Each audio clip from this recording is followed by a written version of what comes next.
Aujourd'hui, je voulais vous parler de la racine de l'être, qui est l'amour. L'idée, c'est de pouvoir approfondir les choses, parce que dans le coaching, quand on accompagne les personnes, on est quand même tributaire, qu'on le sache ou pas, donc c'est mieux de le savoir, de son anthropologie, c'est-à-dire la conception que l'on a de l'humain. J'ai décidé depuis quelques semaines maintenant, ça va être le 5e live, où j'explore les racines de l'être humain, qui font l'anthropologie chrétienne telle que la tradition, à la suite de la sagesse biblique, l'a compris. Et en fait, c'est d'une richesse incroyable, quoi. On n'a jamais fini d'approfondir. Mais je fais l'exercice, pas simple, de résumer les choses et synthétiser. On a abordé le thème de la liberté, le thème de la mémoire, le thème de la conscience, et tout ça fait aussi notre liberté. Et c'est un autre sujet qu'on a abordé aussi. Et aujourd'hui, je voulais vous parler de la racine de l'être, qui est l'amour. Et on aurait peut-être pu commencer par ça. Et pourtant, c'est pas forcément ce sur quoi on arrive forcément à mettre les mots. C'est pour ça que j'avais commencé sur l'intelligence, parce que c'est la capacité qui me permet justement de réfléchir, d'avoir cet acte réflexe pour comprendre comment on vit, de quoi on vit, etc. Mais on est obligé de le faire de manière découpée, sinon ça serait incompréhensible. Et donc là, on en arrive à pouvoir explorer ce thème-là. L'idée, c'est de pouvoir vous dérouler aussi un enseignement qui soit construit, et à travers différents points que je vais vous présenter, entrer plus en détail, et vous donner aussi un maximum de citations, parce que c'est souvent ça aussi qui est nourrissant, de pouvoir s'accrocher à ceux qui nous ont précédés. On sait qu'on est des nains sur des épaules de géants, et donc voilà, d'entendre aussi l'enseignement des grands qui nous ont précédés et qui nous confortent dans ce que l'on peut comprendre et penser aujourd'hui. Et donc l'idée aussi, c'est de pouvoir vous donner une compréhension de ce qu'est ma conception de l'homme, la manière dont je me suis approprié cet héritage-là, et qui est derrière le programme, cet accompagnement en mode coaching intégral, comme j'aime l'appeler, puisque l'idée, c'est justement ça, c'est de pouvoir aider chacun à intégrer toutes les dimensions de son être dans son développement personnel et professionnel, parce que forcément, ça aura toujours des incidences, et il y a cette dimension spirituelle, évidemment. Je vais vous présenter ça en parlant de l'amour comme le fondement de l'être. Et comme on est sur la thématique des racines, avoir aussi une définition aussi précise que possible de ce qu'est l'amour, ce sera mon premier point, pour ensuite comprendre qu'il y a inscrit en l'homme un amour, mais qui est une soif profonde. Et troisièmement, comment aimer, finalement, c'est un double mouvement, d'une part de réception et de don, qui a comme un aller-retour, d'une certaine manière. Et enfin, pouvoir comprendre que aimer, c'est le chemin vers la plénitude et le bonheur. Quand on parle de développement personnel et qu'on passe à côté de cette dimension-là, on manque quelque chose. Et puis finalement, comment, pour conclure, c'est un appel à vivre pleinement l'amour que l'on peut trouver dans ce genre de réflexion et de compréhension de l'accompagnement. Donc, pour introduire un peu ça, j'ai voulu commencer par ce qui peut nous être le plus spontané, à savoir l'intelligence, comme on le disait juste avant, et avec cette fameuse citation de Descartes qui dit « je pense donc je suis ». Et donc qui place l'intelligence ou l'acte de la pensée comme quelque chose qui est essentiel, mais qui est peut-être le plus essentiel pour sa quête d'existence. Après, il y a d'autres écoles, comme celle de Freud, par exemple, qui ont mis le psychisme et les pulsions inconscientes au cœur de l'être, et qui le fondent avant toute chose, avant même l'amour d'une certaine manière. Si on y regarde un peu plus près, et si on veut mettre des mots sur l'expérience que l'on fait nous-mêmes, profondément, c'est pas d'abord l'intelligence seule, en tout cas, les instincts d'abord, mais plutôt la capacité à aimer et à se donner qui fait la définition de l'homme, de l'être humain. Quand on est croyant, on peut le formuler comme ça, en disant que Dieu est, qu'il me fait être parce qu'il m'aime, et parce qu'il m'aime et me fait être, c'est ça qui fait que je suis. Et en retour, moi aussi, je l'aime. Et on a Saint-Augustin, dont je vous disais qu'on avait des grands témoins qui allaient nous aider à comprendre ce grand mystère, cette profondeur. Saint-Augustin résume cette vocation première de l'être humain par une injonction assez puissante quand il dit « aime et fais ce que tu veux ». Ça peut être source de mauvaises interprétations, on sait, et puis c'est pas que moralisateur, évidemment, mais c'est justement quand on le place au niveau de l'être qu'on peut en comprendre toute la plénitude. Donc l'amour est cette racine essentielle de l'être humain et la source du sens qu'il peut trouver dans l'existence et le sens aussi de sa réalisation personnelle. Donc, une fois qu'on a dit ça, quelle définition on donne de l'amour? Qu'est-ce que l'amour? Alors, dans sa définition la plus pure, on peut dire que c'est le don désintéressé de soi en vue du vrai bien de l'autre. Et que finalement, c'est un moteur fondamental de développement personnel et spirituel.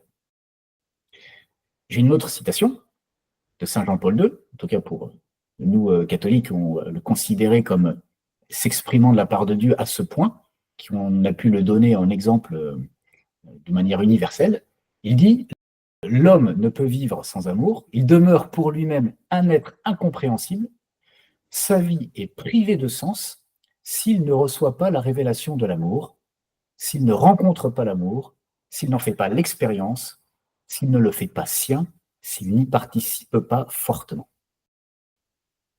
En fait, c'est tellement fort, ça englobe tellement tout, que c'est peut-être l'exemple de l'enfant qui peut nous le faire bien comprendre, parce que dès sa naissance, l'enfant va exprimer ce besoin vital d'amour à travers sa dépendance totale à sa mère.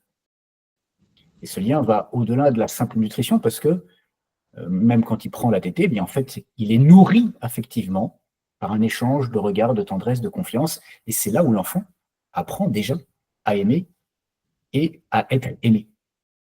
Et on sait très bien que contrairement à un petit d'un animal, le bébé, lui, si on lui donne un biberon de lait trop chaud, il va se brûler, alors que le petit animal, il va peut-être laper avant, et si c'est trop chaud, il ne va pas y aller. Hein. Donc, il y a cette dimension-là d'ouverture totale, de confiance absolue. L'Évangile nous révèle que Dieu lui-même est amour, dans la première épître de Jean, et qu'il nous crée à son image pour qu'on puisse expérimenter et donner cet amour. Et là encore, on a Sainte Thérèse de Lisieux comme grand témoin, qui l'exprime avec une profondeur assez bouleversante, parce qu'elle dit dans un de ses poèmes « Jusqu'à l'infini, j'ai besoin d'aimer ». Quand on est capable de mettre des mots sur cette vérité profonde, eh bien on peut aller encore plus loin et comprendre, ça c'est mon deuxième point, que l'amour est une soif profonde inscrite en l'homme. Et que si on a l'amour pour vocation, c'est parce qu'on a en nous cette soif infinie d'être aimé et d'aimer. Alors là, j'ai encore saint Augustin qui vient à mon secours, qui dans ses confessions exprime cette quête universelle. Il dit « Tu nous as fait pour toi, Seigneur, et notre cœur est inquiet tant qu'il ne demeure en toi. » Mais alors voilà, qu'est-ce qu'il se passe quand cette soif d'amour n'est pas comblée et qui vient montrer, comme à contrario, qu'elle est authentique? On voit bien que notre société moderne tend à remplir ce vide intérieur par des compensations matérielles, des plaisirs éphémères, que finalement aucun bien matériel ne peut étancher cette soif existentielle. C'est pour ça que c'est un témoignage puissant, ceux qui sont capables d'une certaine frugalité, d'une sobriété, d'avoir des renoncements, de vivre dans une certaine ascèse, et qui témoignent d'un amour de Dieu et des autres d'une manière presque plus forte. Alors quand on néglige cette quête d'amour véritable, on court le risque de sombrer dans l'ennui, le mal-être et peut-être même le désespoir. Aujourd'hui, on voit bien dans nos sociétés, on met l'accent sur la satisfaction immédiate. On voit bien comment les réseaux sociaux sont aussi comme ça un peu des pièges, mais qui correspondent à cette tentative d'échappatoire un peu permanent que l'on voudrait si on n'est pas capable de se recentrer sur l'essentiel. Le piège, c'est de pouvoir oublier la soif que l'on a de transcendance. En creux, on découvre vraiment quelle est la vocation profonde de l'homme. Et donc, troisième point, une fois qu'on a dit ça, c'est que comprendre le fait d'aimer, c'est comprendre que c'est un double mouvement, à la fois un mouvement de réception et un mouvement de don.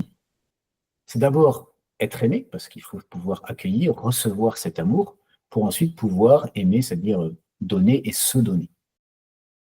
Et donc, si on regarde le premier mouvement, qui est accueillir l'amour, c'est être aimé, pour être et devenir soi.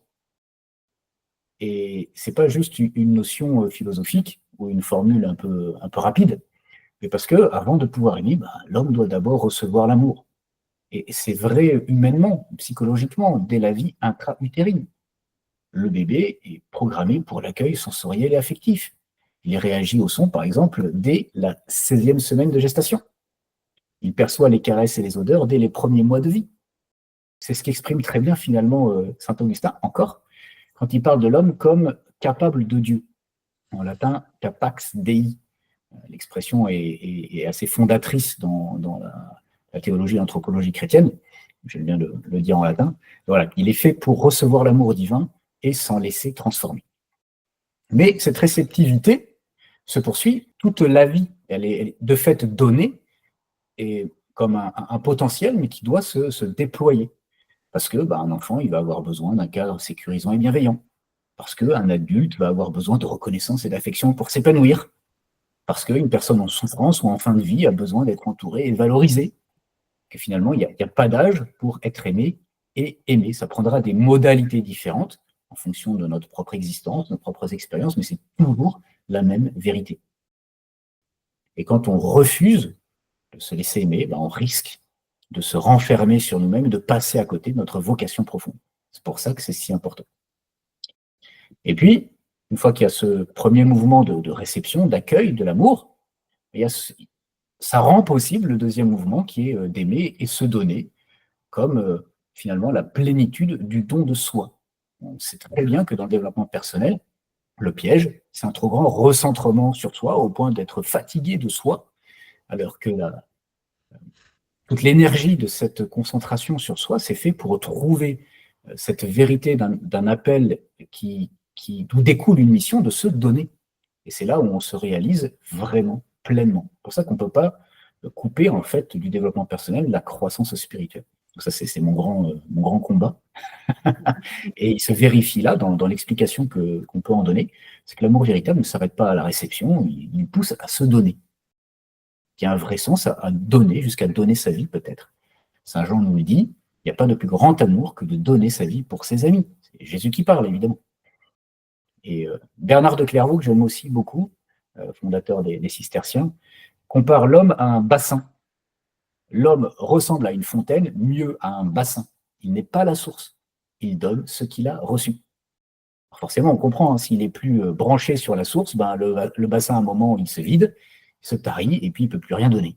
Il sèche, il se dessèche, et finalement, presque il meurt. Donc si on reste bien branché sur la source de l'amour, oui, on peut continuer à donner. Et c'est souvent un défaut par surspiritualisation. Je sais que ça m'est arrivé dans mes engagements de prêtre missionnaire et très enthousiaste, mais j'étais tellement en conflit avec moi-même affectivement que je me suis épuisé à me donner et que j'en étais devenu hyperactif. On voit très bien comment ça peut être un biais et qu'il y a toujours un sain équilibre à trouver dans cette capacité à vivre une vocation d'être aimé et d'aimer.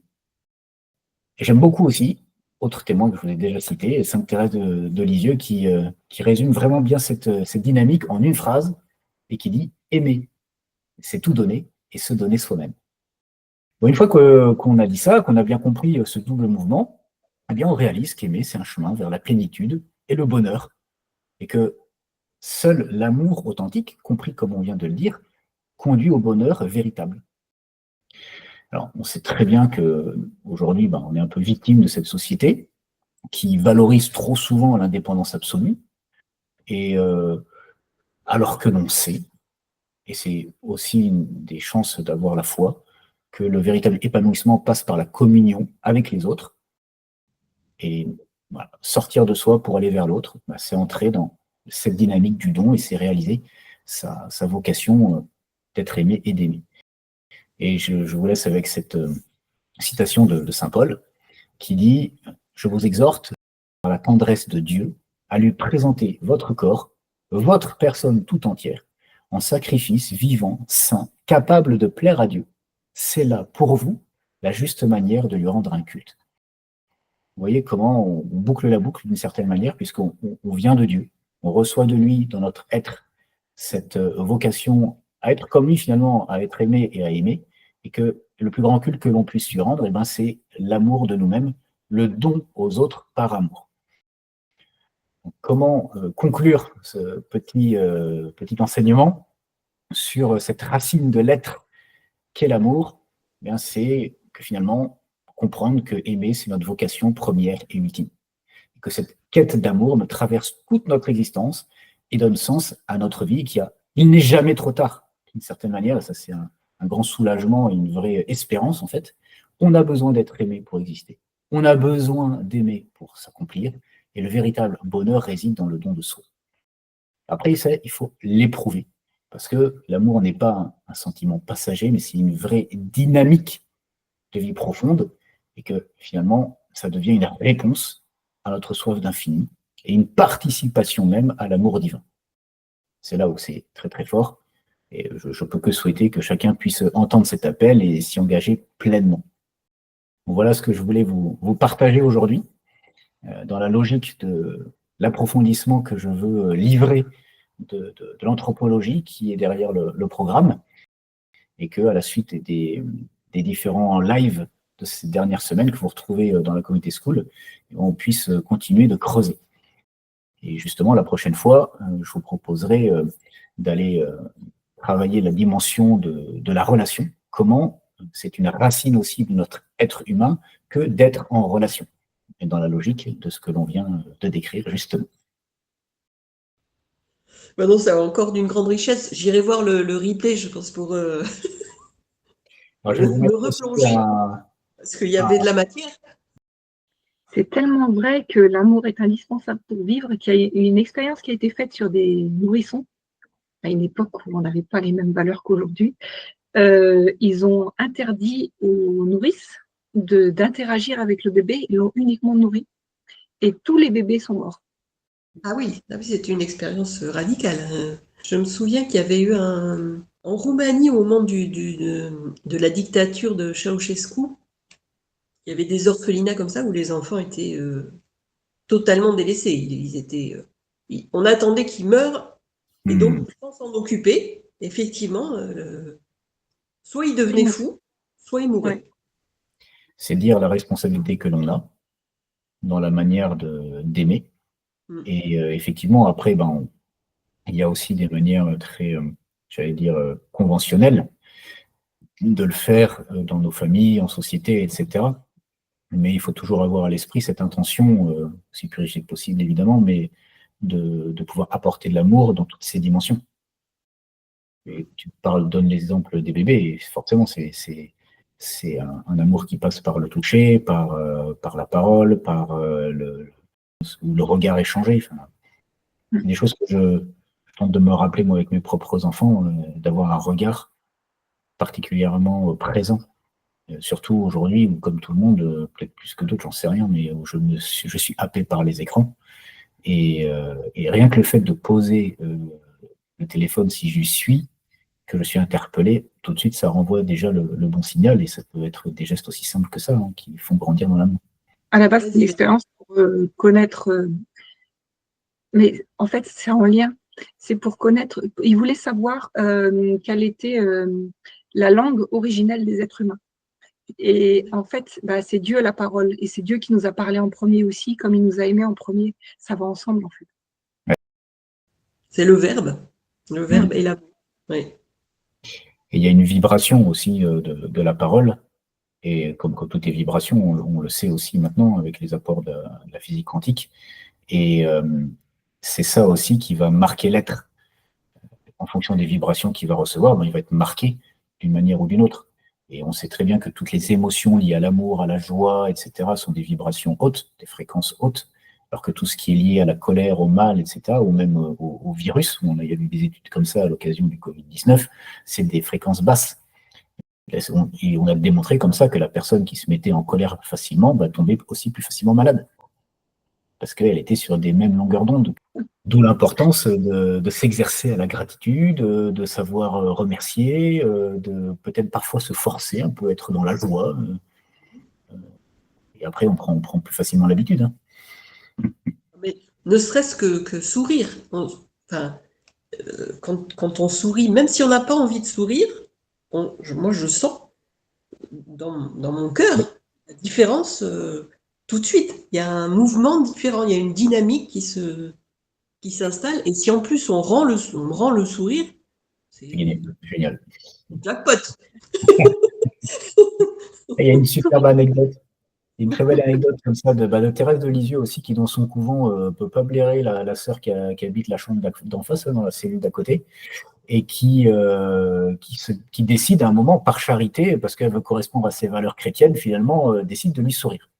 Et à sa mort, cette sœur témoigne qu'elle l'aimait tellement, sœur Thérèse l'aimait tellement qu'elle en était bouleversée. Et en fait, elle a appris et découvert à sa mort qu'elle s'était forcée, parce qu'elle ne pouvait pas l'avoir.